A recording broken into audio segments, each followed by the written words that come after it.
check.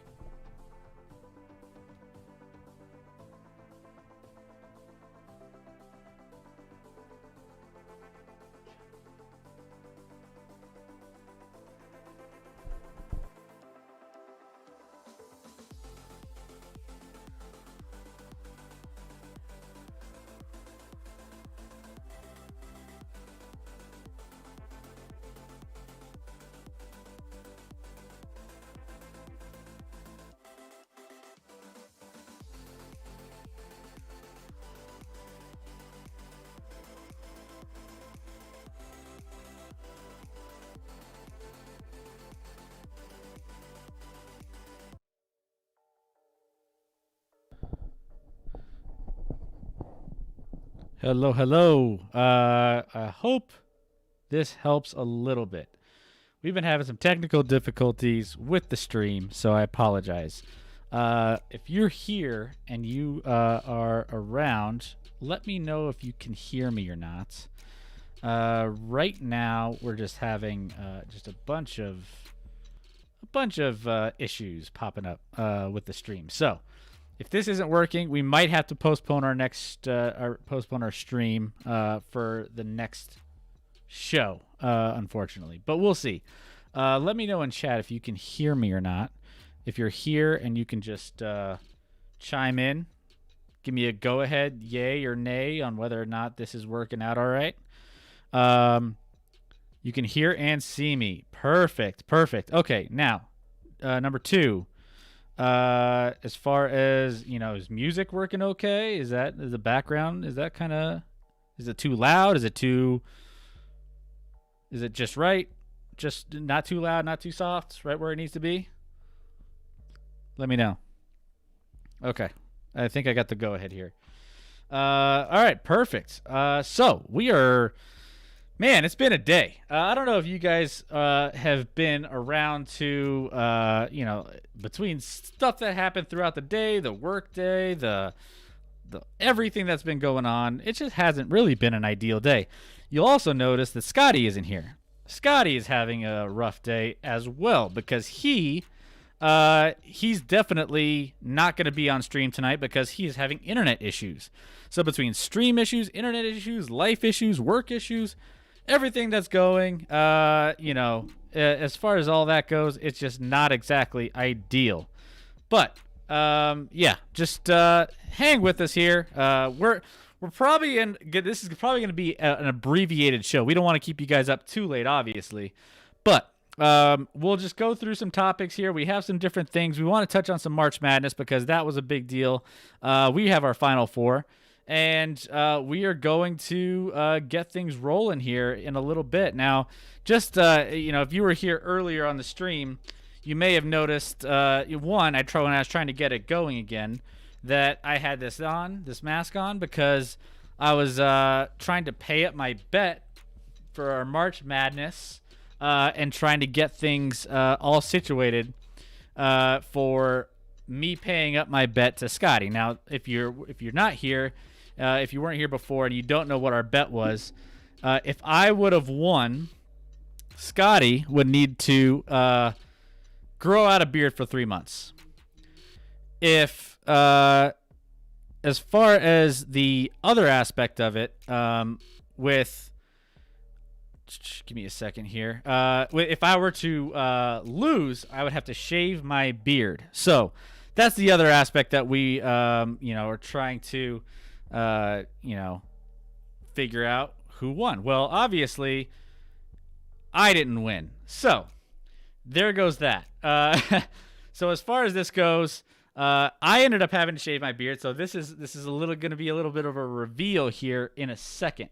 But wanted to first of all just kind of get you guys up to speed with where things are at. Hope you guys are having a fantastic Wednesday. Again, sorry Scott couldn't be here to see all of the fun stuff that we have going on here with this reveal. But hey, it is what it is. He's having issues, and we'll get to hopefully have him back here in the Action Lab soon enough. So let's go ahead, and then we will. You guys ready for a reveal here? we can go ahead and get this reveal rolling. Sorry here for the all the if you're hearing all these bleeps and still working out. So give me a go ahead in chat if you guys are ready to go for this little reveal that we have going here. Now, underneath here, I typically have a nice, sometimes well-groomed beard. And, you know, sometimes it's not. Who knows? Steph, yes. Let's do it. Everyone else in chat, Ella Cola. Just do the whole stream with the beard. Now, that's always. Here we go. You guys ready? You guys ready? Here, give me 1 second here. Okay. We're trying to get everyone here. Everyone, just you want to see it? You guys ready?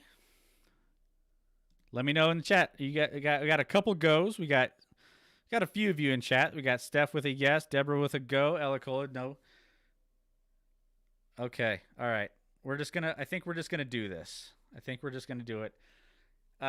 Give me a countdown in chat. Actually, give me a countdown. Starting at 10. So someone started off. We'll do 10, 9, 8. Just roll it through, and then at the end we'll just reveal. We'll get it going. Get it all hyped. Ready? And give me 1 second. You might not hear me for a second here. There we go. There's the countdown. There we go. Now we're rolling. 4, 3, 2. Boom. There we go. No beard whatsoever, guys. I hope this isn't a shock to you, because it's a shock to me. This is something that I have not done in a long, long time. Now, I feel a lot of air conditioning on my face right now. It's definitely a lot cooler out. Steph, it's first grade all over again. Yeah, it's all over again. It doesn't feel quite right. So I hope is going to be able to tune into this vlog after this. We're probably going to end up seeing him over the weekend too. Yeah, shock to the system. This is something that I have not done since I was in high school. Probably the last time I had a clean-shaven face was probably sophomore or junior year in high school. So the fact that that's a thing, yeah, I'm not used to it. Now, on screen, it actually doesn't look as bad as it does in person. I terrified my daughter earlier on. She actually didn't know who I was. You know how I don't know if you guys have ever seen those videos where, the dad shaves and then the daughter is like completely terrified and starts crying. That happened. And MXB, it does look as bad on screen. MXB, I'm not even having to listen to what you have to say.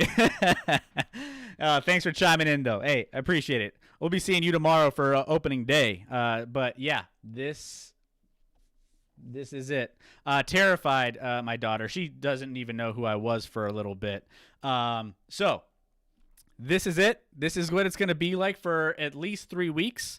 And I hope you guys can get used to it. I don't know if I'm going to be able to get used to it. My wife doesn't know if Ella Cola, I don't know if you're going to be able to get used to it. But Steph in chat, poor baby, let her sniff. Yeah. I tried to tempt her with goldfish and different like snacks and going outside. She likes to go outside and walk around. So those have helped me get through the trauma that I put her through early on. She literally thought I was a stranger, and now it is a little bit sunk in for her. So we'll see if this ends up being something that she'll get used to or not. I don't know. We'll see. I feel like the longer I see it, the easier it is to get used to, but who knows? That could be completely false. But Scott, here's your bet. Here's what you won. Thank you for making me push through this and do something like this. Not that I'm like super stoked about it, but hey, it is what it is. Lost the bet by literally we went tied going into March Madness, the eighth Elite Eight. So that's where we were at. I needed Baylor to lose that game to Arkansas. Arkansas didn't quite close the gap for me on that and ended up losing that one. So here is the debut of Babyface Chris. Now, yeah, it's kind of crazy. Hey, but let's just jump in. We have some stuff to cover. We have some March Madness. We're just going to end up getting into March Madness tonight since we had all the technical difficulties early on in the stream, and we had a bunch of issues. I don't even think our music is playing right now. Usually we have some background music playing, and that kind of helps to kind of like make it so it's not so quiet while we're talking here. But for some reason, that's not working tonight. Scott's offline. So we're just going to march through. We're going to get into it and dive into some March Madness. Now, March Madness was crazy. This is how we started out the Elite Eight. Now, we have the Bulldogs. We have Baylor, Michigan, Houston, Arkansas, Oregon State, SC, and UCLA. Now, some of you in chat didn't end up getting your team to make it all the way through, unfortunately. It ended up being a little bit of a challenge. Sorry, Steph, for Michigan. Your Big Blue didn't.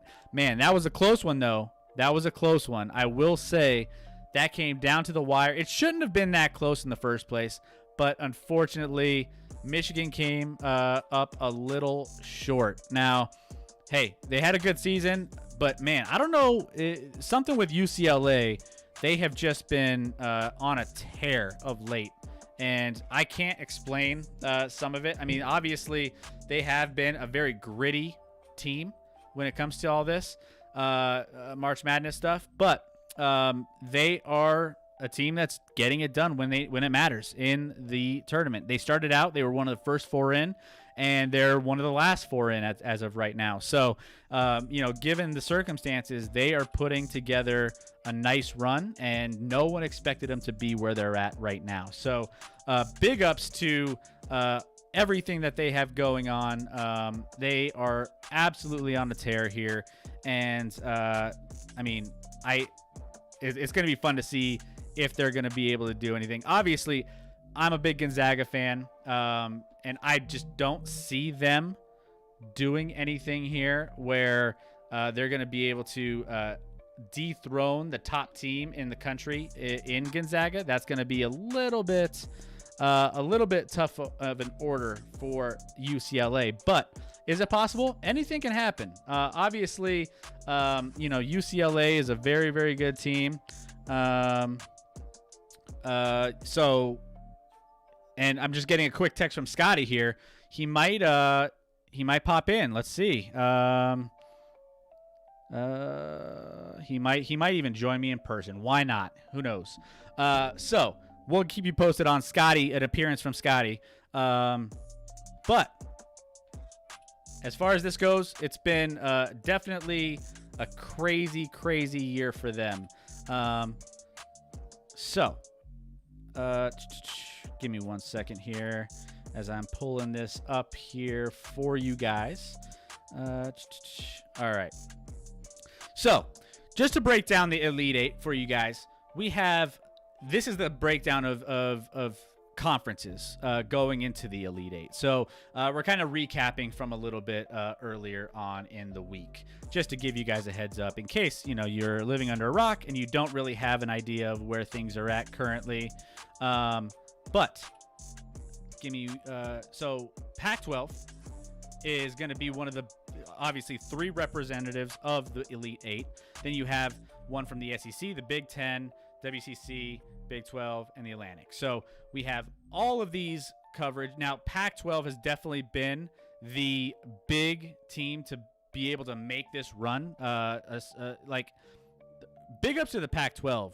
everyone thought the Big Ten was going to be stronger. Everyone thought some of these other conferences, the SEC actually, everyone thought Alabama was going to make it a little bit further in this tournament. And then, it kind of fell short there. So all these representatives just kind of fell short. But Pac-12 holding strong going into this tournament. Now, we'll start out. The first one to advance to the Final Four was Houston. Houston got a big win against Oregon State. Oregon State, the number 12 seed, going against number 2 Houston. They are going to be definitely one of those teams that isn't exactly a surprise at this point, right? Houston is definitely a nice story because, it is a smaller program in the grand scheme of things when it comes to those bigger conferences. But at the same time, they're a very strong team. Finished the season 28-3. They won this game 67-61 on the back of 10 points, 8 rebounds, 8 assists from Dejan Jaru. I always have trouble with his name. He's right here. First Final Four appearance since 1984. This was a big win. Oregon State was one of those teams that was really cruising along, and they were really one of those teams that you can see going all the way, considering the route that they came into this tournament. So as far as that goes, they definitely had a nice little run there. Now, again, I wasn't sure what we were getting with all of the I don't know. The Pac-12 was just an interesting conference, and with them beating, they might not have even made it to this tournament had they not gotten in and won that tournament. So, they got in, they made a nice run, but Houston dethroned them at the end. So, big ups for Houston. They have a nice little matchup coming up. We're going to go into all those matchups here shortly, but they're going to be fun to watch. They're a nice, kind of grindy team a little bit. They won this game again, 67-61. Wasn't a huge scoring game from either side. They win it with defense and rebounding, and it definitely showed in their win against Oregon State. This is also the first double-digit path, Final Four path for any team in the tournament. So they ended up beating all double-digit seeds. So Rutgers, you had Syracuse, Oregon, and I always forget this last one here. Hold on. Let me enlarge this for a second. The Vikings. Yeah. So the Vikings ended up being that last team. Now, all of these teams, again, very good teams. You got Boeheim and Syracuse that really run things. They get that zone. They're a historically good team in the tournament. Rutgers is not maybe a historically good team, but all these teams they ran through and double-digit seeds. This is something I didn't really realize until we saw this graphic afterwards, but pretty fun to see the fact that these guys were able to, all make it further in the tournament to where, Houston had to, go on that path. You have to, excuse me, in order to go through these, all 4 of these, you have to get, some upsets under your belt when it comes to you winning these teams, early on in the tournament. So, hey, a lot of upsets. That's been that kind of a year for the March Madness tournament. So it's going to be fun to see what Houston does with a seed that's a little bit higher here coming up. So, no more double-digit seeds left. We'll see how they can handle that. The other team that came in strong here is Baylor. Baylor is a team that, everyone had high expectations for. They ended up, having a struggle coming down the stretch of the regular season. Maybe not coming in with the momentum that they would have liked. They had a lot of COVID issues over the course of the season, as we've mentioned in previous streams. And as far as that goes, we never knew what they were going to end up bringing to the table and how they were going to end up, coming into the tournament and being effective. So as far as that goes, it's going to be, it was kind of a mystery for me, which is why I didn't have them go into the Final Four. I had them go into the Sweet 16, and actually the Elite Eight. I don't have them going to the Final Four in my bracket, unfortunately, which is why you see this baby face here and why this team is kind of wrecked me a little bit. So Baylor's back on track, though. Baylor has been unbelievable. As far as, their team, Teague for them, 22 points, 5 rebounds, 2 blocks in the win against Arkansas. Arkansas, the number 3 seed. This was a back-and-forth game towards the end. Now, Baylor kind of controlled this game for the most part of the game. This was a game that could have easily gone Arkansas's favor. Arkansas is one of those teams that relies on streaks and getting things going. So, as far as that goes, they, put up a decent fight towards the end. I almost thought I think at one point they cut it to about 6 or 8 before Baylor kind of just took charge at the very, very end and just ran away with it. But it was a really, really interesting game. Again, Arkansas representing the SEC. I thought they were going to be a little bit stronger. I thought they were going to have a chance to win this game, but Baylor just is on a roll. I expect Baylor to do some big things on their side of the bracket. Obviously they have Houston coming up. Houston is going to be a nice little challenge for them, but I still think Baylor has a little bit of an edge there. They're playing the best basketball at the right time of the year. So we're going to take a good look at Baylor. This is their first tournament or first Final Four appearance since 1950. So there's a lot of history here when it comes to, Baylor being a team that, hasn't been here very often. So who knows if experience is going to be on their side or not. They are well coached. They have a lot of good players. So I think they're going to be just fine against an Arkansas team. But, again, it's March Madness. We've already seen a lot of upsets that we didn't expect to see. And who knows, Houston could be that team that just ends up giving it to them. I don't necessarily expect a lot of that, but we'll see what happens here. So I do have confirmation that Scotty is going to be joining the show. And not only that, he's going to be joining the show in person. He's going to be joining me here in this room tonight. So he's on his way over to my house because he doesn't have any internet going on right now. And we are going to get him set up. So what I'm going to do, I'm going to put us on a quick break here. Don't go anywhere. I want you to sit tight.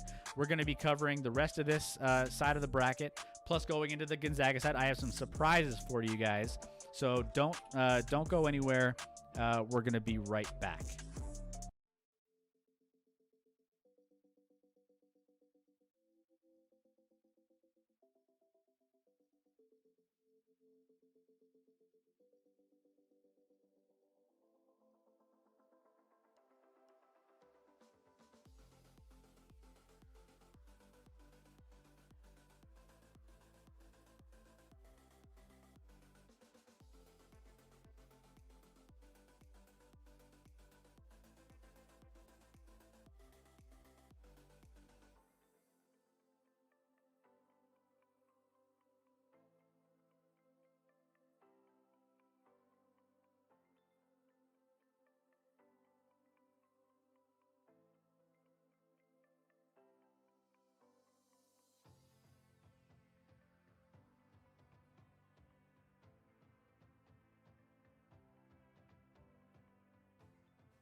Okay, we're back. So Scotty will be here in a couple seconds, so we'll get him in all situated here shortly. So again, welcome back. Welcome back. Thanks for all your patience. We've had a lot of crazy things and issues happening all night, but thank you guys for sticking with us here in the Action Lab. So again, Baylor. We're gonna get Scotty's opinions on all these things as well here coming up, but Gonzaga. My boys, Gonzaga Bulldogs, the #1 overall seed here in the tournament. They are absolutely crushing everybody. Now, Gonzaga has just been putting on dominating performances since this tournament started and all throughout the course of the season, actually. So he's definitely been between Kispert, you have Tilly, you have Suggs. Those big three have really been doing some big things, but also Nemhart and some of the other guys on this team have really stepped up and done some big things as well. So as far as that goes, Gonzaga has been just one of the teams that hasn't been a big surprise up until this point. Gonzaga is, with this 85-66 win, moving on to that Final Four, which they have only been to twice up until this point. Now, you think about it, Gonzaga is one of those teams that's always perennially like one of those teams that is, making decent runs into the tournament. It's kind of hard to think that they've only made 2 Final Fours. The last time they made a Final Four was in 2017 when they ended up making it to the championship against UNC and ended up losing to the Tar Heels in the finals of the March Madness tournament. So that was one of the things that was one of the tougher pills to swallow when they make it that far. But this could be, and there's been talks about this being one of the best teams that Mark Few has ever had. And probably, I saw this even on some different media outlets, that this could be one of the best teams in college history. Now, I wouldn't necessarily go that far. There's been some really good teams that have played in college basketball over the years. So I don't know if I would necessarily label them one of the best, if not, or label them the best of all time. But this is shaping up to be one of those games, coming up here. UCLA, another double-digit seed, where, hopefully we see some domination here. I hope to see it as a Zags fan, but, you never know with UCLA. UCLA's been putting away some big teams. Obviously, they get the big win against Michigan here. Michigan ends up losing to UCLA by 2 points in a nail-biter down the stretch. Sorry, Steph. It's just one of those things that I anticipated them to win that game against UCLA, but they just came a little short. But this is kind of shaping up. This is also starting out to be one of the biggest spreads. I think it's a 14-point spread to start out this season, or this game in the Final Four. That's one of the biggest spreads in a long time, if not, one of the top spreads out there since the tournament began, in the Final Four, I should say. Usually you get to the Final Four, you have a lot of close games, you have some equally matched teams. An 11 seed versus the #1 overall seed, there's definitely going to be some differences when it comes to the talent level. Excuse me. So we'll see how this ends up being for the Gonzaga Bulldogs playing UCLA. Steph, now I'm curious to see how far UCLA goes. Yeah, I think this is where their train stops. Now, again, I mentioned second Final Four in the last in 4 tournaments, in the last 4 tournaments. So they've made it pretty far a couple times here. Now, this is 5 consecutive 30-win seasons for the Gonzaga Bulldogs. So, this one could be that perfect season that everyone's been hoping for, that perfect 32-0. That 32-0 is kind of something that doesn't happen very often. So history would be in the making should they end up going undefeated and winning the national championship here. This would be a big one here. Obviously, Drew Timme is a big piece of that. He's got the handlebar mustache. It's kind of hard to root against a handlebar mustache. I think one of those things are, I have a surprise for you guys here in a minute, but we'll touch on that in a minute. But Drew Timme, he has been absolutely money. He's been one of the best players and more fun players that I've seen in this tournament. He's not the biggest guy either. He's one of those guys that just, he is very, he reminds me of, and Denver fans may know, and NBA fans may know, like a small version of Nikola Jokic. He's a guy that can really make some things happen. He's a great finisher around the rim. He's patient. He can slow the ball down underneath the hoop and kind of get that best shot, so that he's trying to get those and ones. He's good at drawing fouls and getting the ball in the hoop at the same time. And also, I mean, he was outmatched early on in this size-wise with USC. USC had some big size, and he ended up, getting his team involved a little bit more with, getting the ball in the paint, passing out, inside and out kind of basketball where he's able to get the open shot from the wing or from another player that's open on, various areas of the court. So he's great vision, very smart with the basketball, and he's going to be one of those guys that's going to be a factor in this UCLA matchup. Now, I think he's going to do very, very well. Obviously, he's a very talented guy. Now, Kispert is another one, can shoot threes. He didn't have a really standout game necessarily. Jalen Suggs is the other young freshman coming into Gonzaga this year. He had 18 points, 10 rebounds, 8 assists. He was 2 assists short of a triple-double, which seeing that in college is not really something you see very often. So that was fantastic, the fact that he was able to get as active as he was. There was a couple games previously where he was good, but he wasn't like as good across the board stat wise as you would have liked him to be. But I mean, he's still a young kid and he can still get a lot going. So Jalen Suggs had a great game. Here is this little Timme. I don't know if you guys have seen this before. Let me just rotate this real quick. Give me 1 second. This was, if you're going to have fun with shaving your beard, you might as well have some fun with, something that can, get you going. Drew Timme does this little celebration dance every single time he gets like a big play. He does the whole, the mustache, the handlebar, and then he just whips it out like that and just, runs down the court like this. So I had to do it. Did the handlebar. Maybe when I grow my beard back, this is something I can do moving forward, because, I mean, I don't know. Let me know in the chat. How is this looking? You think it's a look that I can keep going or grow back out one day, or is this something I should just like put aside and not do anything with? Let me know. But I feel like the handlebar mustache here doesn't look that bad. Keep me posted. Let me know. I could be wrong, but no in the chat. Oh, burn with a fire. Oh man, I thought people would like the handlebar. Oh man.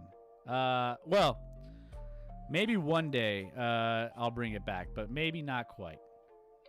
Oh, and look who walks in just in time. Scotty. Thanks for joining the crew. This is professional right here. This is professional. So Scott, you haven't even been around to know that our audio was rough in the beginning. Okay. Our music wasn't working. It's still not working. You were just having a day. I'm at home. My Wi-Fi's down. My data on my phone doesn't work, so I can't I can't even Google the Xfinity number to call a customer service. I'm drawing blind right now. Finally get it slowly but surely to at least give me that number. And I call, and they're just like, yeah, we're having an outage, and you're not gonna have internet until at the earliest like 1 a.m. So I was like, all right, I'll head over here. Yeah, there we go. We'll pull up a chair over there. We got we'll just talk through the mic here, and we'll get everybody up to speed with everything we got going. So I already started getting people going on the March Madness side of things. This was my Drew Timmy picture here. Oh no. Yeah, this was actually. I mean, that's not a bad look for you. That's what I said, and then people in the chat, MXB, Deb, we're saying no, burn it with a fire, which is a little aggressive, I think, but I don't think it looks that bad. I think it looks, okay. Being over here right now, though, on a different point, you're sitting there. I'm like, what can I read? But here, everything's just blown up, especially that handlebar mustache right here. So yeah, I think it's a pretty good look. I thought it was a decent look too. I thought it was. I mean, I'm just seeing you clean shaven for the first time. I know. So, and how does it look? It looks. It looks great. Your face is great. I feel like, and I asked this to chat earlier. I was like, I feel like it looks better. Like I'm looking at it on screen a little bit, and it looks better on screen than it does in person. I don't think it looks bad. I mean, it's different. You gotta it takes some you gotta adjust. It takes a second, right? It looks alright. It takes a second. Now, let's rotate this back and let's get back into some of our topics that we were talking about a little bit earlier here. Now, we're just going through the games. We already covered the early games, so we'll go back and get your thoughts on those. But as far as this goes, let me just shift this over here a little bit. As far as this goes, how do you think the Zags looked, and how do you think they will fare against a UCLA team that is coming up here, in the next matchup, an 11 seed that's kind of made a nice run that we were just discussing here on chat. But what are your thoughts here on the Gonzaga Bulldogs? I mean, honestly, they've been even better than advertised. I thought, and I said on the Wednesday show, I'm like, Gonzaga's going to be fine. I wasn't thinking they were going to be losing, but I said USC would pose some problems with their size and length, and they sure did not. That game was over in the first 5 minutes of that game, and it was never within single digits the rest of the way. So Gonzaga's just manhandled teams, and as we head to this Final Four, you look at a UCLA team that just won against Michigan 51-49. Gonzaga of these just seems so much further along offensively than any of these other teams. They make scoring the ball so much easier than any of these other three teams that are in the Final Four make it look like. It looks like these other teams just throw the ball up and pray that it goes in, and Gonzaga gets wide open looks. They make them. They move the ball. They're unselfish. They find the good shot. Offensively, they're just leaps and bounds better than any other team in the country this year, and it's not close. So I think the line's 14. Yep. For the game, and honestly, I think everyone's gonna be pouring money on Gonzaga just with how they've played, and that makes me a little nervous. But if they keep playing like they have been, UCLA's not gonna hang. UCLA got lucky, and we can get into that Michigan game, but I mean they were lucky to pull it out there. It looked like both those teams didn't want to make it. It's like both those teams saw Gonzaga make the Final Four and were like, nah, we're good. We don't need to stay another week in this bubble and wait and just get blown out in the Final Four. So Gonzaga's looking incredible, even better than I thought they would look. I thought they would be challenged by USC. I wasn't surprised by their first two games, or what is that, 3 games prior to that. Yep. But USC, I thought they challenged, and they manhandled USC too. So they're the heavy favorites. The only thing, it'll take an off game. It just reminds me of the UNLV teams in the early 90s that were unbeatable, and all of a sudden, until they weren't, they got upset in the Final Four. I think Gonzaga's going to win it all. I think not picking that right now would be wild for anybody to do. I don't care if you're a fan of UCLA or Baylor or Houston. If you're being honest with yourself, Gonzaga is the heavy favorite. So we'll see what happens. Anything can happen in the game, and if one team's hot and Gonzaga plays a below average game for them, maybe it's a close game. I'd like for them it to be a close game. Like, I don't know, it's a little more exciting that way. I'd like to see an up and down, well played offensive game in either the Final Four or national championship game, because I feel like there haven't been many of those in a tournament. The close games I've seen seem like these like defensive battles with these teams just not being able to score, turning the ball over, missing shots. And I think watching offensive brilliance is a lot more exciting, and then pair that with a close game, and I hope that can happen in one of these final 3 games. Yeah, no, I think it's going to come down. I mean, honestly, Baylor's looking fantastic.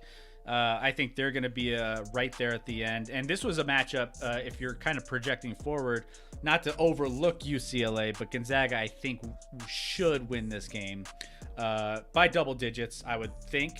By the way, there's a crazy stat where they won these games by double digits all the way through, which hasn't happened, doesn't really happen very often.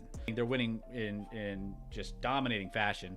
But 2, at the same time, projecting ahead again to, not, knock on wood, look past UCLA, but looking at a Baylor matchup potentially in the championship, that was a game that we should have saw early on in the season that we didn't because of COVID-related issues that ended up postponing that one. They were trying to reschedule it, didn't end up getting it on the books. So, this is going to be, a fun one to go back. They finally get it rescheduled potentially in the championship game. Yeah, I think someone told me, and I don't think they made this up, that Gonzaga has the largest overall margin of victory in making the Final Four than any team ever in history. Or at least since it's expanded to this amount of teams in the tournament, of the 64 or whatever. So, and now they play a UCLA team that almost didn't make it out of the first 4. Like, they went to overtime in the first 4 just to get into the final 64, and now they're in the Final Four. Yep. It's a truly remarkable. Like, Mick Cronin, the coach for UCLA, has done an incredible job with that team, because that team is not overly talented. That team is not someone you watch and you're like, oh, this team just clearly is better than these other teams. Granted, they pulled out some close games, but they play hard on defense. They don't make a lot of turnovers and mental errors, and I don't know, they pulled out these wins. So yep. Yeah, speaking of UCLA, obviously they're going to be the opponent for the Gonzaga Bulldogs coming up here this week, coming up on Saturday. So we got to wait a little bit of time before we get into any of our Final Four matchups, which, is fine. We'll get there. But luckily it's not too long of a wait. UCLA ended up getting a crazy close win against Michigan last night. Number 1 Michigan falls to UCLA 51-49. Johnny Juzang was absolutely stellar. I mean, that was one of the best games I've seen a college player play. One of the best in the tournament that I've seen this year. He just absolutely put on a show. 28 points, 2 rebounds.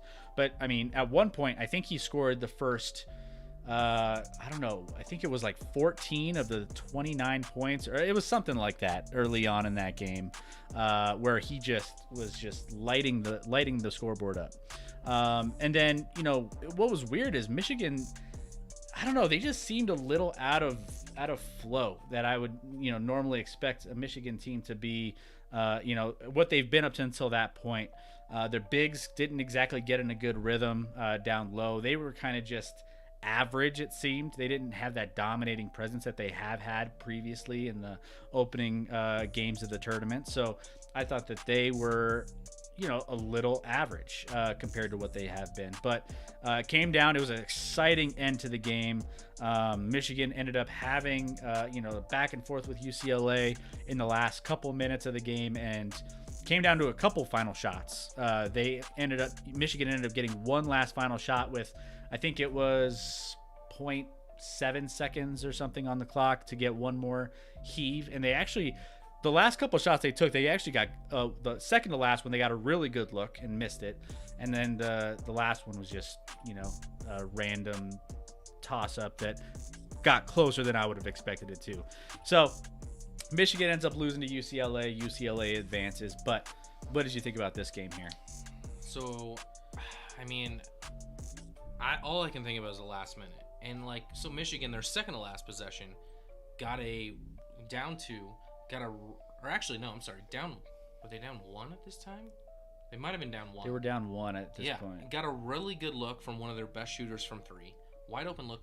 He left it 2 feet short of the rim. Like, it was wild how much of an air ball it was. But then their guy caught it underneath the hoop. Reverse layup. So either of those things could have easily given the lead. Then they foul, actually, Johnny Juzang, with about 6 seconds to go.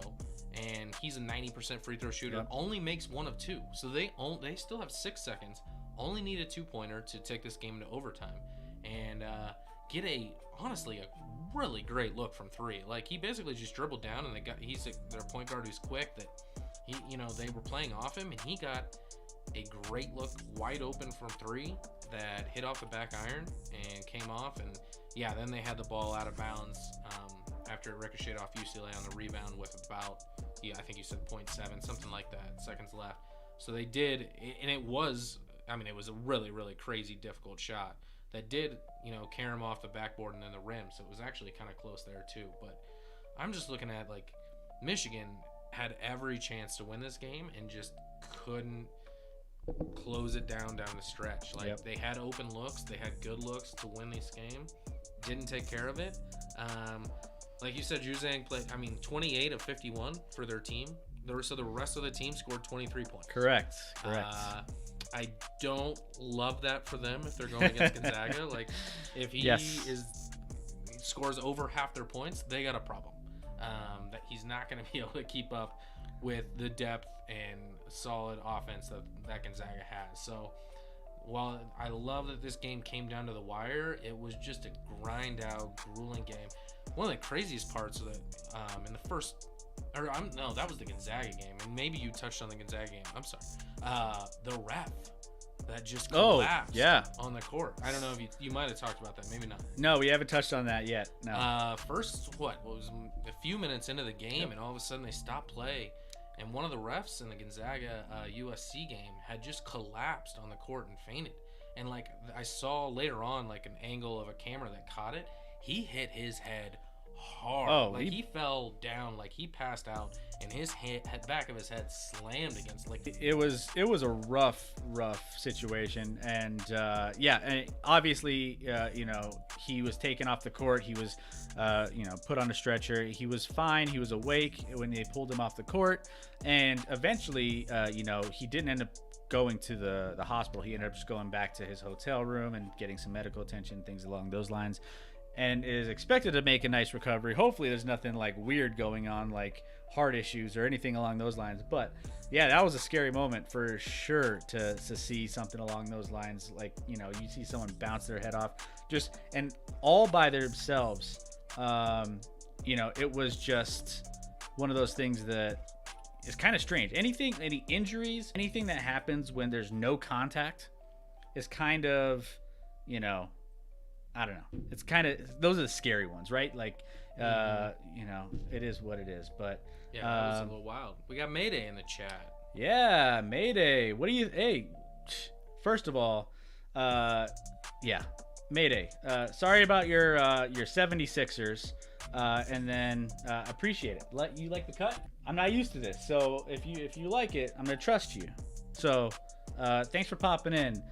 Philly's playing tomorrow. We're gonna actually touch on that here a little bit at the end on opening day, which is why I got some baseball stuff rocking here. So we're gonna just touch on that. Scotty will be in attendance at the opening day. I will be in attendance. I'd be MXB in the chat. He will be in attendance.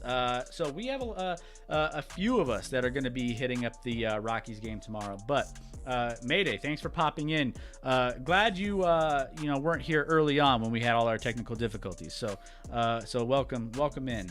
But we will hardly touch on the fact that the Nuggets took care of the 76ers last night pretty easily. It was kind of over after the first quarter, I think. I think they were up 44-22 after the first quarter. So, hey, your 76ers are going to be fine. Like you said, Phillies tomorrow. I don't know if you're saying don't talk to me if it's just about that game or if the Flyers have pulled out a few recently. I think they had a couple game winning streak at least. Yeah. But yeah, we got opening day tomorrow, so that's exciting across America. Unlike last season, in most ballparks, fans will be in attendance, which didn't happen until the postseason last year. So pretty exciting stuff. It's going to be fun. Speaking of that Nuggets game last night, it got way too close at the end. Closer than it should have been. I almost thought that it was I was kind of bummed out the way the game ended. I was like, this kind of is a letdown win. How you feel like there's good losses sometimes. There's good losses if it's like something you could learn from. I felt like this was a bad win. This was just like we held them so strong the entire game, and then it just fell apart. The wheels were falling off. If that went one more quarter, I don't know if we would have won that game. I think it's hard to keep that energy. I should have knowing. So last night was the first time the Nuggets had fans in attendance all season. Yep.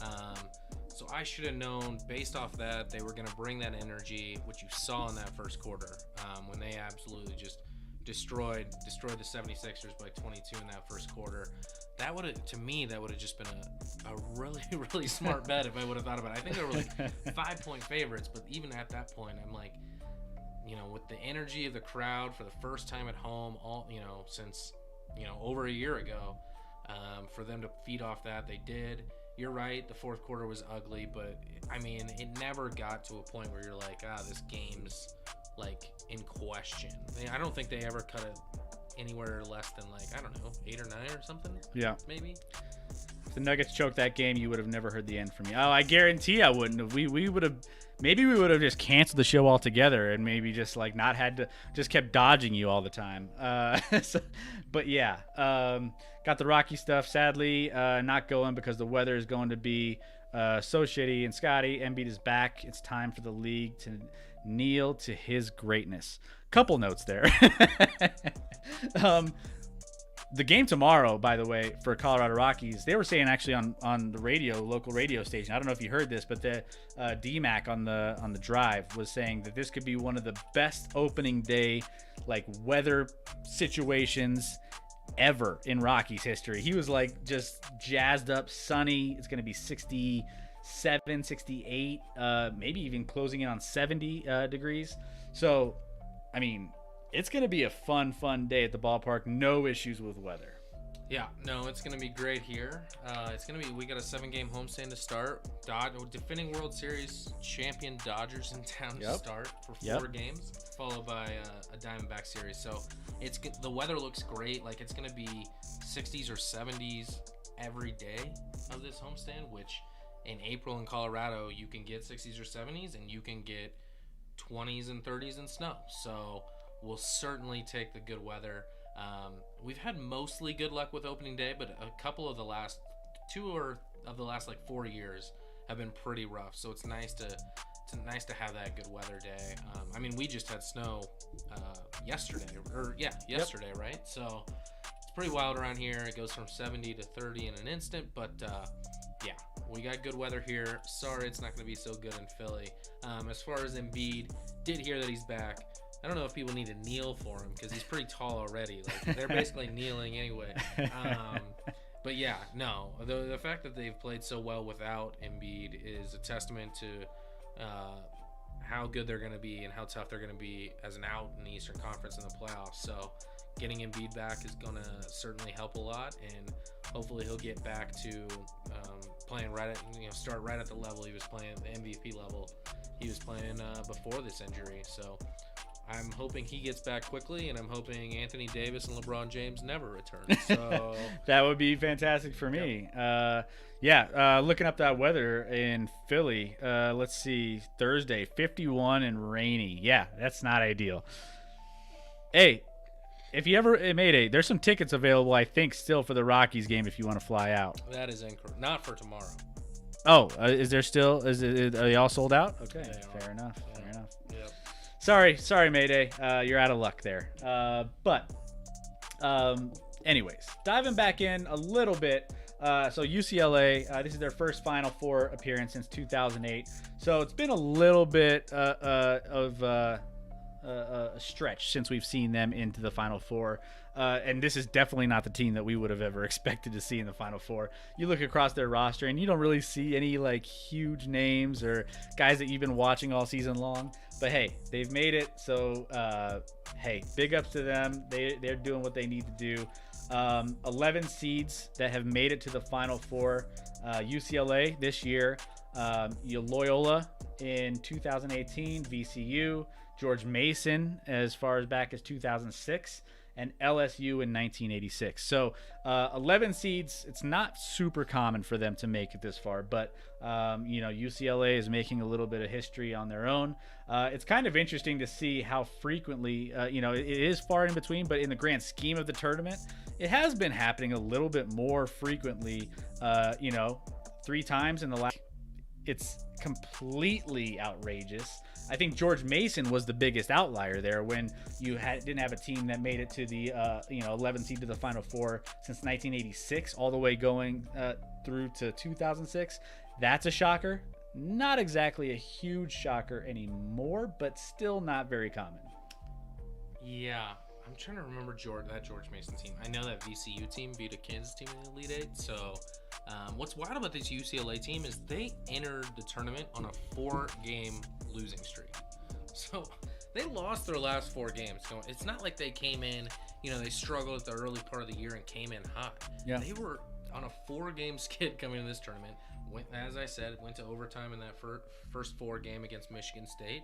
And all of a sudden, things just clicked. Now, they lost those 4 in close games. All of those were close games, but they still lost them. And now, here they are, as I crack this open, in a Final Four. So, good for them. None of these teams won a national championship, of course. So, nope. They would be the first to pull off that feat. I think the highest seed to ever win a national championship, I believe, is an 8 seed. Villanova, back in like 84? 84 sounds right. Sounds right to me. So that's the highest seed to ever win the whole thing. So UCLA is still going to be massive underdogs here, but no small feat for sure. Although now they're just going to stay in a bubble for another week to just get destroyed by Gonzaga. Yep. No, I don't think it's going to be a close game. How's your PTSD with Gonzaga, UCLA? I mean, given how good Gonzaga is this year, I'm not too worried about any UCLA upset as of right now. Again, knock on wood, this Gonzaga team looks historic. They were actually talking on some media outlets, I mentioned this a little bit earlier in the stream, that this could be one of the best teams ever in college basketball. Now, I don't necessarily think I'm going to go that far. I don't think that, there are some really good teams in college basketball over the history of college basketball that have made fantastic runs that are just star-studded. So I'm not going to go that far, but I will say this is definitely one of those top echelon teams in the history of college basketball that has been as dominant as they have been. They're just absolutely insane. So offensively incredible. They're one of the best offensive teams in the last certainly 25 years. Yeah. The way they move the ball and find the right guy, and everybody can score. They don't force things. They're unselfish. Like, offensively, even though they're not crazy athletic, they're just really, really solid. They make the right plays, and they're just really, really hard to guard. Nembhard is strong with the ball. He's a starter transferring from Florida. He was fantastic out there. Yeah, it would be a historic choke if they lost this game. Absolutely. It sounds like he's setting you up to be like, hey, just be prepared. Like, he's talking all this, but when they lose, it's going to be epic. Do we need to put another bet on this? Do I need to shave my head? Are we going to go deep with it? Let's go deeper with it, Mayday. I already shaved the beard. I might as well go with the hair too. No, I'm just kidding. I'm done with bets for a little bit when it comes to these kind of like prop bets. But yeah, I think, Ayayi, he can hit a shot or two, but he's a rebounding monster. I don't know. There's just top to bottom, even their guys that aren't their big 3 are still big time in getting, into the stat sheet, making big plays. The steals. Everyone was talking about the offense. They mentioned this on the broadcast a couple times. The defense was decent. Like it was, if not really good in that game, forcing steals early on and making sure that, making the offense on the other team uncomfortable, forcing bad passes. Yeah, they actually didn't play, but USC wasn't able to even close on that gap at all because they weren't able to score, and Gonzaga was locking them down. And I thought Nembhard was, watching the Creighton game in the Sweet 16, I thought he was the best player on the court for in that game. Like, there were some other guys that might have had a little more numbers, but he was able to beat guys. He was distributing. He was, the biggest difference maker in a game where Suggs was pretty passive. Timmy still got his. Kispert didn't do a ton. I thought Nembhard was their best player in that game.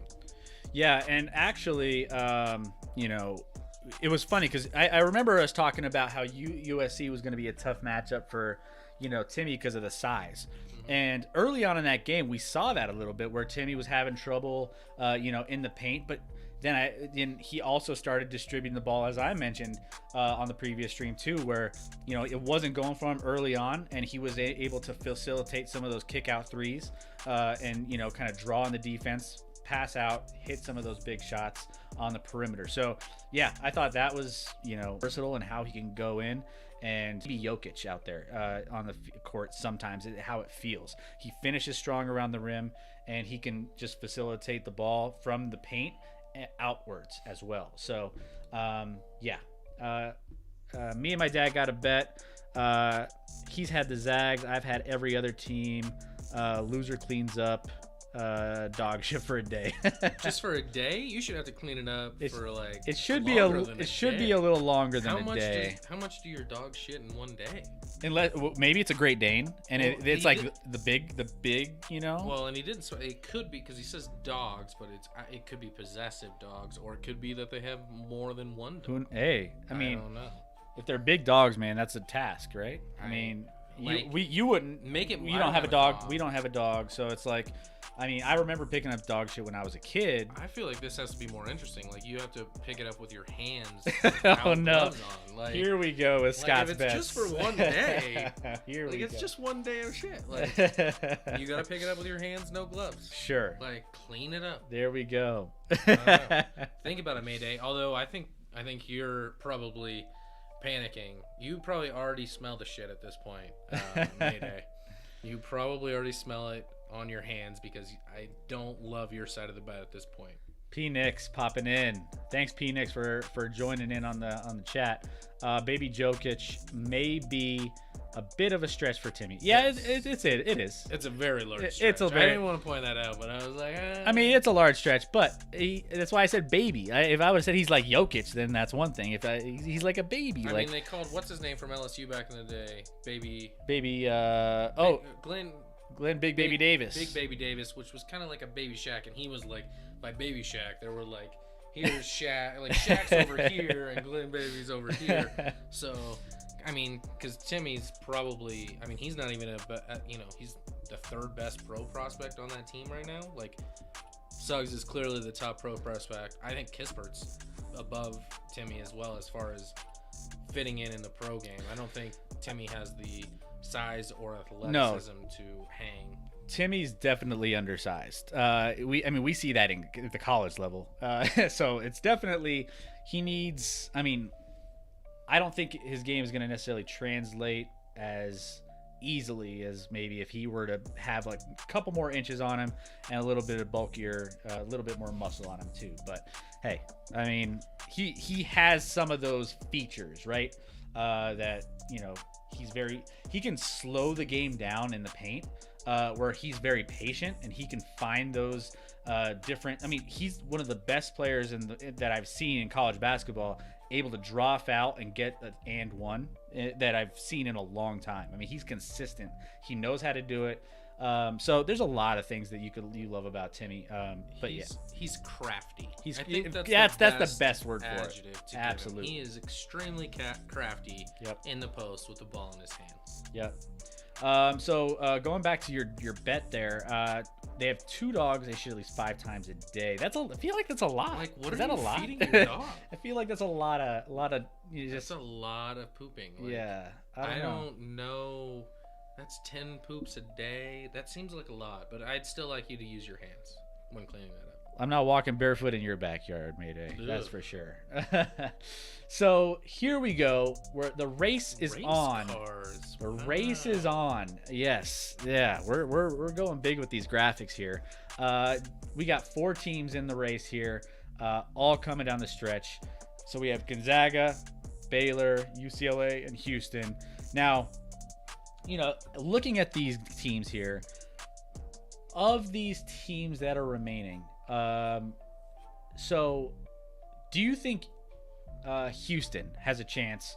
Obviously, those tournaments where we expect the 1 seeds that are a lot stronger, but do you expect anything from Houston in the Baylor matchup here? Oh, I definitely think. I think Baylor will win, but could I see Houston winning? I think if they played 10 times, Houston would win at least 3 or 4 of those. Okay, so okay. I think it's gonna be. I don't think Baylor's a dominant team. I don't think they're playing, even though they've made the Final Four. I still don't think they're playing to the level they were at the beginning of the season. Sure. I just offensively, they just don't seem to be clicking in a way that I love at this point. Which offense was their greater strength according to the KenPom ratings throughout the season. So I think Houston's solid on both sides of the ball. I think that game will actually be pretty tight. I don't know what the spread. I didn't look at the spread on that game. I'm sure Baylor's favored here. We'll look that up real quick. Here, the third there. The third. Yep. Let's see what we got here. 5. So Baylor's favored by 5. So even Vegas is saying this is going to be a tight game. That doesn't shock me that that's where the line falls. That feels about right for me. So I think this game's going to be tight. I think, Gonzaga will roll these 2 teams. I think, from a viewership and to help the NCAA, you want a Baylor-Gonzaga matchup. Houston's not well known, obviously from a small conference. Yep. They have a former Jayhawk who leads them in scoring, and Quentin Grimes, who left Kansas after his freshman year, after underachieving, after he was a top, 15 player in the country coming in. So I guess I cheer for him, even though he left Kansas. But at the same time, I gotta go for my Big 12 as well. So I think Baylor should win this game. I think it'll be incredibly close, and it wouldn't surprise me at all if Houston pulls this out. I honestly think that's going to be the better game to watch in this Final Four. As much as I want to watch Gonzaga, and UCLA, I just don't know if it's going to be as close. I really think that the Baylor-Houston game is the must-watch of these 2 games. Now, I'll be watching, obviously, both of them, but it'll be fun. First Final Four without a team east of the Mississippi River. So, obviously, we're always thinking about all the Kentuckys and the, Dukes and everybody east of the Mississippi. There's some big names, the Virginias, there's a ton of teams that would normally be in this. Like in North Carolina, maybe. North Carolina. I mean, we don't. Who's North Carolina? Mm-hmm. But I mean, crazy that we have a little good, mixture. We got some West Coast. We got some Texas. We're all over the western part of the United States. So big ups to all these teams that have made it this far. So just going back, I know you got here a little later, Scotty. So we were gonna, we touched on some of these. Did anything stand out to you as far as Houston? I mean, we mentioned that they're the first double-digit Final Four path leading up to this point in the tournament. I actually did not know that. So they beat an 11, 12, 10, and 15. So this is, they've been only playing, lower seeds up until this point. This will be their first big, matchup here that is not going to be a double-digit seed in this tournament so far. Which, you can only beat the guys you play, right? Sure. So, and, with this spread being at 5, I don't think they've shown that they're just going to be completely overmatched now that they're playing a 1 seed in Baylor. I don't think that's the case. I think they'll be able to hang. Sometimes the pressure's more on when you're playing an underdog, and now they're the underdog, or now they're the underdog. and can just kind of let it go. And I remember the last time, I'll bring it back to my Kansas team. In 2008, they actually played Davidson and Steph Curry in the Elite Eight, and they were a huge, obviously Davidson was a huge underdog. Kansas played their worst game of the tournament. They had a ton of pressure to make the Final Four. Hadn't done it under Bill Self, and they won that game by 2 points. And then the Final Four was the only time ever it was all 4 1 seeds made the Final Four. So it was UCLA, Kansas, North Carolina, and Memphis.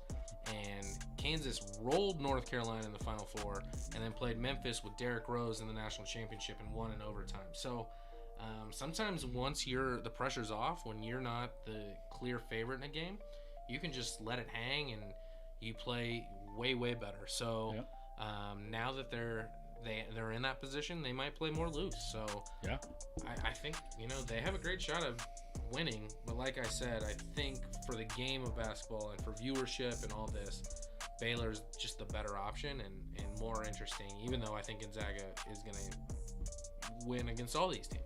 So again, we were talking about Baylor. This is their first Final Four since 1950. They haven't really been in this situation, so who knows? Being a 1 seed in the tournament and for the first time since 1950, that could present some pressure for a team that hasn't really gone through that very often, is having this tournament success to get to this point. So that game is going to be absolutely fascinating. We what do we have, an over under at 134? So I think it's going to be not a super high scoring game, or in the 60s here potentially. We'll see how that ends up panning out. The Gonzaga game is actually 145, so a little bit higher there. I think that one's going to be a little up and down, but that Gonzaga one feels low to me at 145. I mean, they've been putting up 70, 80 points per game in general. And obviously they've been beating teams by double digits. So you got to factor that in. Let's say they beat this team by double digits and they score 80. It's going to be in that range for sure. So they're basically projecting based off the 14-point spread, Gonzaga to put up around 80 exactly. I think they can do more than that, because that's looking at like an 80 to 66 game would be 146, so just over the over-under. So I don't know. I think they get over 80. I don't think UCLA's defense is going to be able to slow down a Gonzaga offense like that. And if you're betting on this game, the over is pretty attractive. So just keep that in mind if you're out, in your various, betting apps, just taking a look at some of the lines there. So pretty interesting here. Again, second Final Four in the last 4 tournaments. They obviously lost to North Carolina the last time they made it here in the national championship. So this is the year that they're going to hopefully go undefeated, 32-0, and try to get that elusive undefeated season, perfect season under their belts. So I'll ask you a question. One of my best friends who went to Gonzaga is kind of, obviously he wants Gonzaga, but he's at the same time, he's always felt like he would go and be in person when they won the national championship. Kind of like you did with your Chiefs, right? Yep. He was there in the Final Four when they lost in the national championship game to North Carolina a few years ago. And so this year he's kind of I don't know that I want them to win it this year. And I'm like, you be careful, because they may never get back. And for him, he's not a diehard sports guy, but he went to Gonzaga, follows Gonzaga basketball. Sure. And for him, I think it's more about the experience of being there and this and that. That's more fun to him than them just winning and him being at home, which I understand. But how would you feel about a Gonzaga fan saying, I'd rather they not win it this year because of the pandemic and I want to be there in person? If you're a fan of any team, you have to be you would be crazy to not want them to win a championship. I don't care who you are. If you're saying that you don't want them to win because you're not going to be there personally, that's a little aggressive. Yep. I mean, for instance, if the Denver Nuggets make it to the NBA Finals and they're in a finals game, a deciding game. Let's say if it's Game 7 for sure, I would contemplate just being there and like celebrating something big. Now, at that point, I'm making sure that you did it with the Chiefs. You had to be out there in Florida, near. You didn't go to the game itself, but you were out there to be with the fans and everything that's going on around there. I would be out there, at the NBA Finals with the Nuggets if they end up making it out there. I think it's hard for me to pass up on an opportunity because, again, this doesn't happen very often, especially for a Gonzaga team. They haven't even won. You think that Gonzaga is historically, we flashed the graphic up there earlier of the 30-plus win seasons that they've had consistently, 5 consecutive NCAA record. With that history, they've only made it to 1 national championship. Yep. Yeah. That's what I told him. I'm like, be careful. Like, you don't know. Just you're gonna wish they don't win it, and then they may never be in that position again. P-Nix, so, it's not about him. Yeah, 100%. It usually is. He's not watching right now. P-Nix, I think you know who we're talking about. Yeah. So no, I think that's something that you have to be there for. If you're, I didn't go to Gonzaga. I'm a big Gonzaga fan because of my wife, and I've been watching them since I've met her, and I've grown to be a big fan. I don't think I have the same love to go out to see them, but we're gonna, if they make it there, we're gonna have a big party at the house here. We're gonna probably invite Scotty and everyone else here to come over and watch the game, and then we'll probably have a little thing. But we're not gonna go out there, and it is what it is. That's Monday. That's my vaccine day. I'm getting a vaccine on Monday. Oh man, you're lucky. I don't have a schedule, after man. Work, and I'm getting a Johnson & Johnson, so it's just a one-stop shop. Lucky. I'm a little behind. I'm still waiting for my emails, but I got them in UC Health. I got them in Centura. I got them all. This was through work. They randomly just emailed us like 2 days ago and was like, "Hey, they're gonna give us these on Sunday and Monday, so sign up." And I'm in on Monday. P-Nix, of course I know who you're talking about. Yeah. There's no surprise with that. So as far as that goes, that is that's what we're working with there on the Gonzaga. But real quick here though, I want to just make sure there's one other thing that I wanted to just touch on here, and actually might be pivoting. Might just you know what, it's been one of those days, between all of our internet issues, everything, it's getting late, we might just end up slowing things down a little bit. I wanted to talk to you a little bit, and maybe this play some slow jams here, or what are we doing? Oh, we can play some slow jams. We can do whatever we want. There's no rules, but given all of the frustrations that we've had today with our streams and the internet and everything that's going on, let's just wrap up with a couple little topics here. Now, we were talking about opening day. Can't wait for opening day tomorrow. That's going to be a lot of fun. So across the league, opening day is going to be huge. Maybe not as huge as it typically is because there's COVID related issues, but here in Colorado, it's going to be fantastic. So, I think that, across the league, everyone's getting excited for baseball to come back. What are you thinking about the Rockies' chances? And then in general, like, who do you like to win it all this year? We could definitely touch on this. We could just, a little bit. We're going to go probably deeper into this maybe on Sunday's show. Maybe we can talk a little bit more of who we project to win the divisions and all those things. We did that with hockey. We did it with basketball. We'll probably do it with baseball on Sunday. But just a little teaser here on, what your thoughts are for the Major League Baseball season. I'm excited for it. It kind of feels more real. Last year, I feel like that season in that league was affected more than in any of these other leagues because they ended up playing a 2-month season and then jumping into the playoffs after that. From a Rockies perspective, they have a lot of doubters, both locally, nationally, people frustrated with what the roster is looking like, and obviously losing Nolan Arenado was rough. So they got their work cut out. I think their starting pitching line, depth is actually really solid.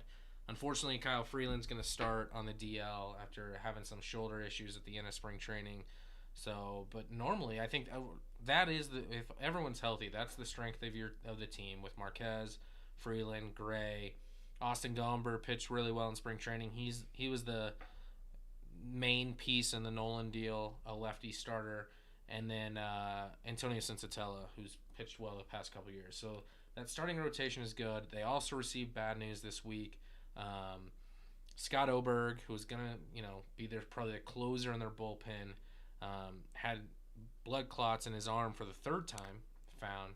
So he at this point has an uproad battle to ever play in baseball. It's a career thing there. It's scary.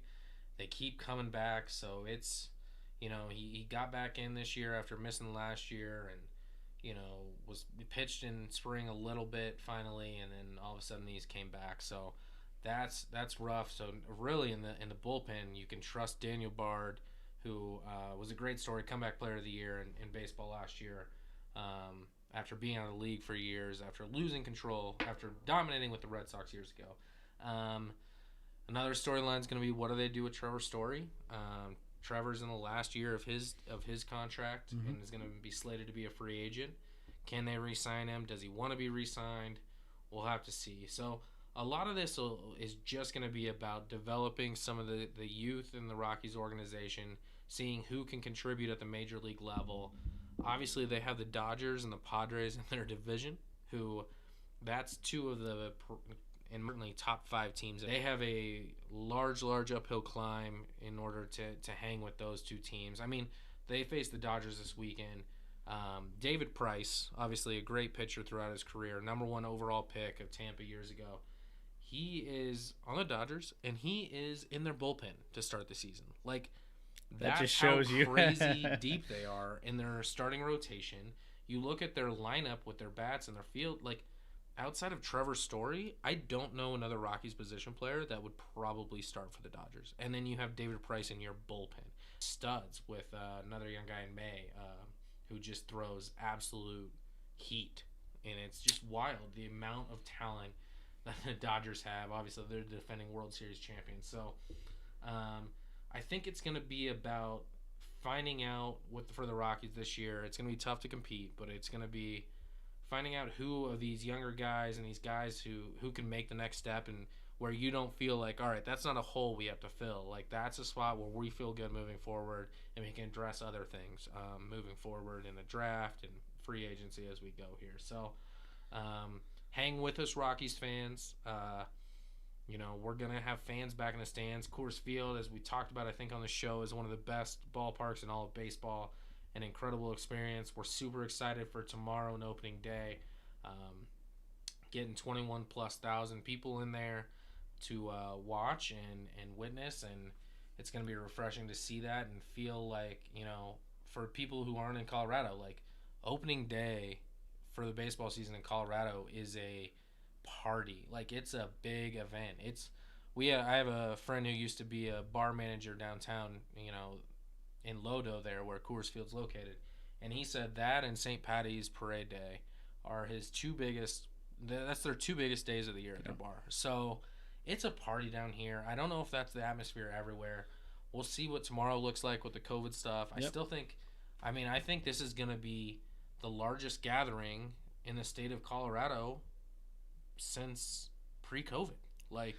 It's going to be interesting. I haven't been downtown. I haven't seen a big crowd downtown, so it's going to be interesting to see everybody coming into the stadium and, around the stadium, all the rooftop patios. The weather's going to be absolutely stunning.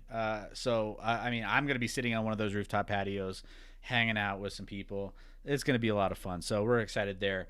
Mayday in the chat. Want to hear something? The closest game the Zags played was BYU. They lost to UCLA. UCLA beat Zags in their big year. Okay. Yeah. I think It was a little bit closer. that was the only game that was single digits, I believe, at the end. Although I know again, you're talking about BYU in the West Coast Conference Finals where they were up at half and gave them a real challenge. But yeah, and BYU lost to UCLA. So And then Mayday, it's on my list of things. So I need to get a Philly cheesesteak in Philly. Obviously we don't have anything great out here. We have just chain places out here that have like Philly cheesesteaks, whatever. Nothing crazy. I would love to go out to Philly and check out some of the food game. I've had Philly cheesesteaks out in Philly. I've gone to the two. I'm drawing a blank over there. Obviously, as I told you, Mayday, my wife went to college in Philly, and so I went out there a couple times to visit before we were married, and she was out there going to LaSalle. So I hit and I'm drawing a blank on the names right now because I'm too old. That was too long ago. But I hit the popular cheesesteak spots in Philly, and I felt like, and this is probably dating Mayday too, but Seinfeld Soup Nazi. One of them, it was like, you can't say an extra word when ordering outside of you say with whip, no onion, or whatever, no green pepper, whatever you're saying, don't use an extra word. Don't say I want a cheesesteak, because they're like, are you kidding me? And they'll probably just throw you out of line. It's a little aggressive over there. Yeah, I'm with whip. What is that? Oh, that's or not whip, or whatever the string, whatever the cheese. Yeah. Cheese whiz. Cheese whiz with whiz, not whip. I said whip. I meant whiz. Yeah. No, I mean I don't even. You've experienced than I have, so I wouldn't even know the difference. But no, man, Philly. I would love to go out to Philly. One of the last food experiences that I had at a stadium, which was fantastic. Or actually, it wasn't. Luke's Pat's I went to Geno's. Pat's and Geno's. Yep. So I have some family, and Mayday, you're gonna probably hate me after this, so first and foremost, I'm a Rockies fan, but I don't know if you want me to turn my hat around. With whiz, no whiz, onion. It's a lot of pressure. A lot of pressure for someone who doesn't know what they're doing. So wearing my second team out there is these guys. Mayday, I'm sorry. I know it pains you to probably see this hat on. My dad's side of the family's from New York, Long Island, and we could never afford to. My grandpa would roll over in his grave if he knew I was wearing a Mets hat. He was a Yankees fan, but I grew up actually in going to games at Shea Stadium, the old Shea Stadium, because we couldn't afford to go to Yankees games at that point. I went to one Yankees game, when Bernie Williams was with them and Tino Martinez and all those guys. They were such a great team to watch at that point. That's when they were winning championships and things. But we only went to one game. But I always got the cheap seats up in the blue stands in Shea. So I've always had an affiliation and a love for the Mets as a secondary team. But one of my favorite food memories of New York was going to this local hole in the wall pub before a game near the stadium in Queens and getting this amazing it was a chicken parm sub, and it was toasted, and it was one of the most amazing things I've ever eaten. It was fantastic. Obviously, it was just a fun memory for me, and obviously I've been to games since, and we love going out there every time we go to New York, we'll go to a Mets game. But sorry. And he's throwing shade right now. I know. Your eyes are burning out right now with, I told you didn't want me to turn the hat around. But he calls it the Phillies' second home. Hey, I can't argue that because the Mets have sucked. They've been like the Rockies over the years. Yeah, but they got new ownership now that I think's willing to invest in the team, and I think it might be better than the Phillies this year. We'll see. Ooh, there we go. We'll see. Yeah, I don't know. The Mets. You would think I would pick a team that's somewhat competitive to root for, because right now the Rockies haven't done much of late. So, it is what it is. I'm a pain. I'm a sucker for pain. Hopefully, again, we have the Avs, the Nuggets, and the Zags that I have to look, positively forward towards. So who knows? But, Deb remembers this. Best chicken parm ever. Parm ever. Yeah, no, you were. Yeah, she was there. We were all together, and it was amazing. We were just sitting in this bar, and actually, it was my first drink in a bar, being of age as well. So that was kind of fun too. It was a lot of fun memories. Why'd with you that. have to clarify that being of age? You didn't drink before you were 21. No, I would never drink before I was just wanna make 21. sure. People are listening. Oh man, but here are my words. The Mets are the Mets. I mean, that's accurate. The Mets are, in fact, the Mets. I mean, literally, and yeah. You're right. You're right, Mayday. You were. They got they got Lindor, didn't they? Actually, I literally just get this breaking news across. Francisco Lindor agrees to a 10-year deal with the Mets, largest contract in MLB history, largest for a shortstop. So that actually just came across my feed about 10 minutes ago. So this owner is looking to just spend his money. Hey, I mean, I'll take it. Yep. I'll take it. Getting some big time players. Hopefully they can perform and get them to the next level. So we'll see what happens there. But as far as a bet, you asked who I like for the season. Yeah, who do you? I would, if you would give me, I'll do this. You give me the NL West, and you can have every other team. Oh. Which means I'm basically saying I take Dodgers and Padres, and you can have everyone else.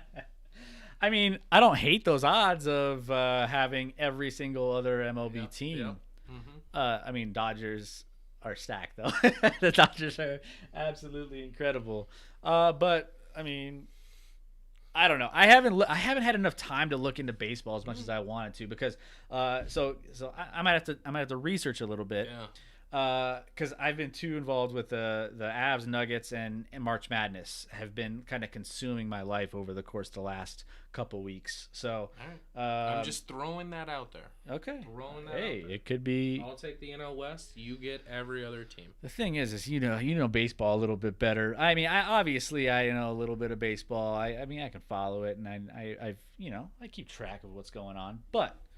You're in it though, man. You work in that, so you have all the insiders info on all these deals and all these things happening. So I'm gonna take my time to research it, and we'll come back to that. We'll see. Okay. We'll see.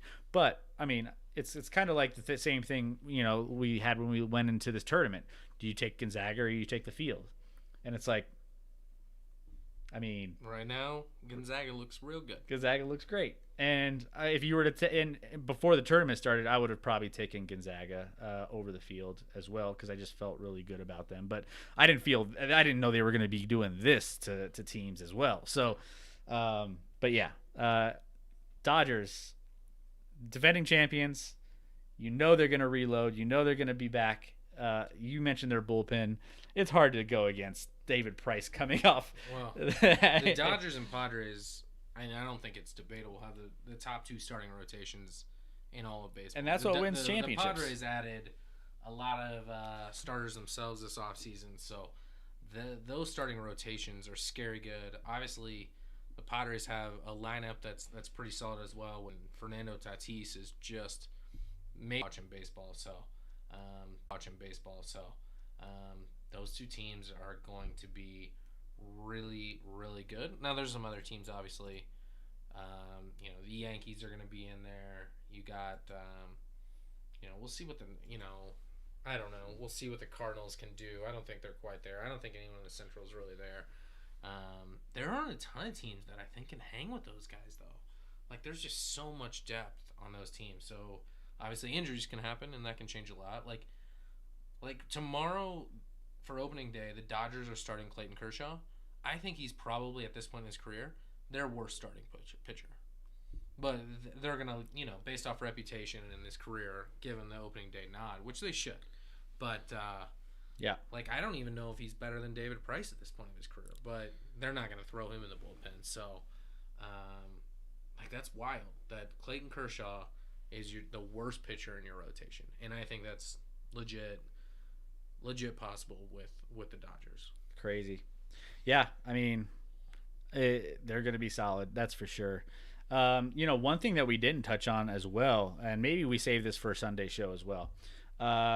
we just got confirmed officially. This was already agreed to by the CBA, but a 17-game season for the NFL. So that's going to be kind of a different adjustment for some of the players. Some of the players don't like it. I've heard there's been players tweeting about it, and which was kind of strange considering the CBA. They knew this was coming. It's not like this is something that is just out of nowhere, out of the blue. You're getting smacked with this 17-game season, but I think we save that for the next show. We'll talk about that a little bit more in depth. Some of the ways that can impact, certain teams. Some of the ways it's going to impact. I mean, there's a lot that could be going into that. I mean, you think about it. 17 games. There's some nuances in there too, where there's like certain stipulations of going overseas over a course of 8 years. There's some different things that play into this, but load management is a thing that I've heard pop up after adding one game. I think a lot of the older players are the ones that are kind of complaining about this, as opposed to the younger players. Who the younger players, are probably like, yeah, an extra game, let's go, 17 games. Let's do what it. This added? This added Mahomes versus Rodgers. That's what this added. This added Mahomes versus Rodgers next year, because without the 17th game, we wouldn't have that, and we haven't had that. We were supposed to have that a year ago, and Mahomes ended up getting hurt in that Denver game, and he didn't play against Green Bay, so we missed out. And then on Mahomes versus Rodgers, and then Green Bay can't win NFC. NFC I say champion. choked, but then KC also lost in the Super Bowl. So, whatever. But Green Bay, the difference between there is the Green Bay was the favorite to come out of the NFC, and they're playing at home, strongest team, one of the best quarterbacks in the league. I mean, that is a kind of a choke job in a sense. Well, KC was also favored with a pretty good QB in a pretty good situation. Now, they were technically on the road since it was in Tampa, but whatever. But we'll dive into a lot of the NFL ins and outs when it comes to that seven game series. But Sunday's going to be great because we're going to have our final March Madness matchup in place. Who knows? Is it going to be Gonzaga Baylor, who we think it's going to be, or it could be something completely different? We hope it's not, but we'll go into that on UCLA Houston. UCLA Houston's going to be a nightmare fuel. I'm not even going to watch that game. No, I will. I just won't be happy about it or excited about it. But we just hope that you guys hang in there with us. Again, thank you for hanging with us for all these technical difficulties. It was fun to have Scotty here sitting in studio. Yep. AKA this office. Good setup. Really good setup. I need to actually, what we need to do one day when we're big enough, if we get enough followers. By the way, if you're here following or not following, hit that follow button. Make sure you're here for every single time we go live. K Vogel 86, thank you for following recently. Everybody in the chat, thank you for being active. We'll give you little call outs here in a minute. But if you're here and you're not following, hit that follow button. It's free. You ever see those commercials? Free. They're doing like the whole thing. It's a very common commercial if you have TV. It's free. It's all free. So hit that follow button. We appreciate it. It means a lot to us. And so you guys can be here every single time we go live, every Wednesday and Sunday. But thank you guys so much for being a part of this show. Everyone who's chimed in the chat, thank you for bearing with us with all our technical difficulties, as mentioned. P. Nix, Mayday, Deb, Steph, who else? MXB, Ella Cola. Thank you all for being part of the show and being active with us. It means a lot for us to see all you guys coming back. I love all the familiar faces. Scotty, it's great to see all these people coming back all the time. It is. Invite your friends. Get them in there. We love to have regulars that we can talk to and know where they're coming from and who their fan base is, and love to chat it up. So that makes our job a lot easier, actually. Otherwise, you just have to hear us talk about whatever we want, which is probably less interesting. Absolutely. So we will see you guys back here in the Action Lab on Sunday, fresh off of the NCAA tournament Final Four. We have a lot to talk about, so can't wait for it. If you're not following us on all these different platforms, hit us up. If you're watching on Facebook or YouTube, make sure you're hitting us up as well on those platforms. It always helps to see you guys in all of them. So appreciate it. Can't wait to see you guys. Have a great rest of your week. It's Wednesday. opening day tomorrow. Day. We have a lot Take of the rest of the week off. the rest of the week. It doesn't even matter. Just take the rest. Yeah. Just have a little vacation. May Day. Hopefully you don't have to pick up a ton of poop over the course of the next. He bet against your Zags, so Yeah. that's kind of on him. So enjoy the rest of it. We will see you back in the lab this weekend.